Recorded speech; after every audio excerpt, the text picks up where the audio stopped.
ছোট্ট এই দোয়াটি পড়ে ঘুমিয়ে যান, সকালে উঠে ফলাফল দেখুন। দোয়াটি একদম ছোট্ট, আমি যদি বলি আপনাদেরকে, বলে হুজুর কমন দোয়া, আমরা তো সবাই পারি। এই জন্য ছোট্ট এই দোয়াটি পড়ে আজ রাতে ঘুমিয়ে যাবেন, সকালে উঠে ফলাফল দেখবেন ইনশাআল্লাহুল আজিজ। আপনি মাথা থেকে বোঝা নামিয়ে ফেললে যেরকম হালকা হয়, আপনি এরকম হালকা মনে করবেন। আপনি মনে করবেন আপনার সমস্ত গুনাহ মাফ হয়ে গেছে, এরকম একটা হালকা অনুভূতি আপনার ভেতরে কাজ করবে। খুশি হয়েছেন মনে হয় না? এজন্য আমরা যদি ছোট্ট এই দোয়াটি পড়ে আজ রাতে ঘুমাতে পারি, সকালে উঠে ফলাফল দেখবো ইনশাআল্লাহুল আজিজ।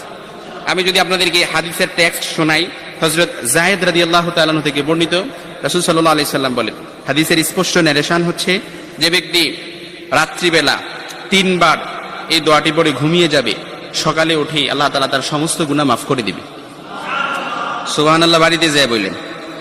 এইজন্য আজ রাতেই যদি এই দোয়াটি পড়ে ঘুমাতে পারেন, সকালে উঠে ফলাফল দেখবেন ইনশাআল্লাহুল আজিজ।